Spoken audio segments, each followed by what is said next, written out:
waa xaflad qalin jebin ah oo loo qabtay ardayda ka gudbayso farbarka ee markaska Ubay bin Kacab litaxfiid alqur'aan alkariim wa tarbiyat alislaamiyya oo ku yaala xaafada Shafshafay ee magaalada Mandheera. Ardaydaasi aadka u daayir ayaa si heer sare ah loogu tababaray qiraa'ada iyo kitaabka, waxayna tababarkaasi ay ka qaateen markaska Ubay bin Kacab maanta u bandhigeen waalidiinta iyo culimaadudiinka xaafada, waxayna qur'aanka si toos ah uga akhrinayaan kitaabka Allah subhanahu wa ta'ala.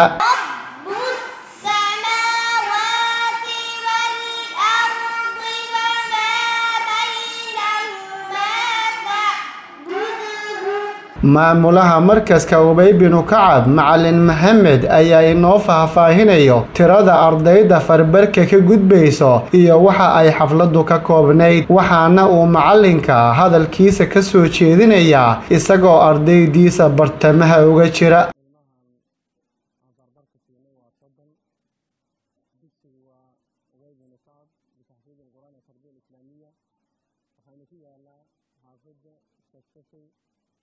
ama hirishid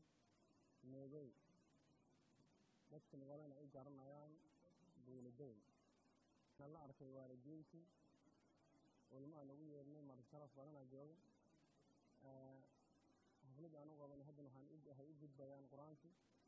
markaan kadib waxay bilaawayaan quraan ay bilaawayaan culimaadudiinka iyagu ardayda ka qaadaysay imtixaanka ee ku guuleysatay kitaabka iyo qiraa'ada ayaa iyaguna aad ugu hambalyeynaya maamulka markaska iyo ardayda, waxayna baasmariyeen in ay si toos ah ardaydaasi ugu gudbi karaan barashada qur'aanka kariimka.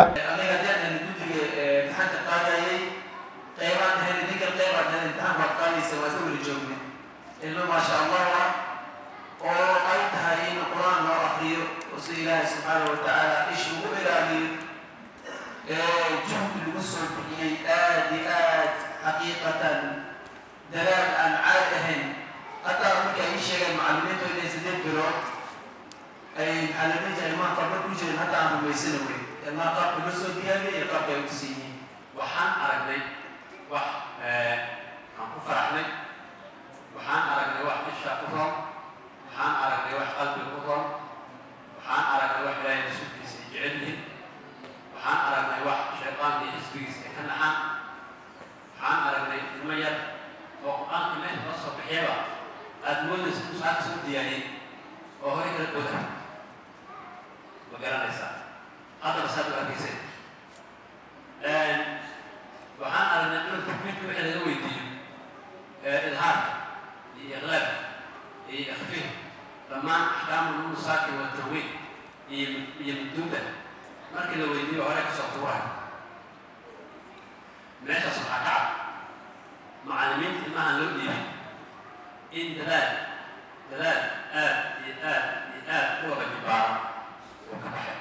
waalidiinta iyo culimaadudiinka kale oo iyaguna goobta ka hadashay ayaa aad u bogaadiyey nidaamka ardayda loo baray farbarka, taasi oo ay si saliim ah ugu gudbayaan kitaabka Allah subhanahu wa ta'ala.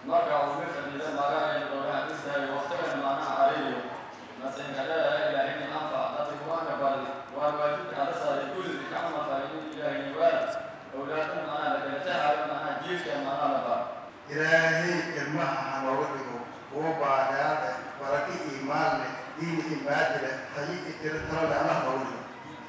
إلهي الكبر وإيمان له إنتي هوستن على ولد إيمان له إنتي تأخذ وإيمان الله رجعك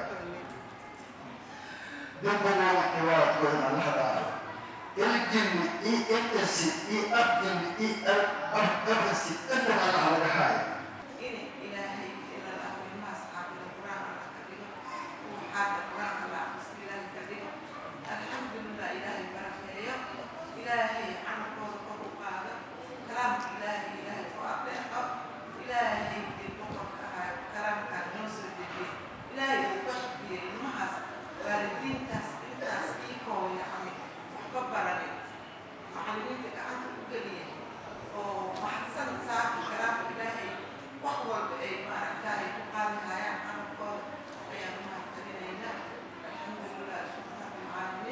mid ka mid ah waalidiinta ayaa ka waramaya baahida uu leeyahay markaska Ubay bin Kacab waxaana uu muxsiniinta ka codsanaya in ay wax kala qabtaan. marka waxaan leeyahay dadka muslimiinta ah oo na daawan doono oo social media ku arka doona arintan dugsigan baahi badan ayuu leeyahay dhismo ayuu u baahan yahay gogol ayuu u baahan yahay dhinac walba macnaha baahi badan ayaan ka dareemaynaa cid alle cidii waqafkaas wax kula bixi karto waxaan leenahay ku soo dhow telefoon ba macnaha shaashada la saar doona marka cid alle cidii ilaahay dartiis wax ula bahayso oo waqafkaas oo ilaahay kitaabkiisa lagu waqafay wax kula bixi karto ku soo dhow ayaan leenahay dugsiga waa aarish way hadda dhismo ayuu iskaga baahan yahay aarishka naftirkiisa waa cariiri oo mar walba macnaha mararka qaar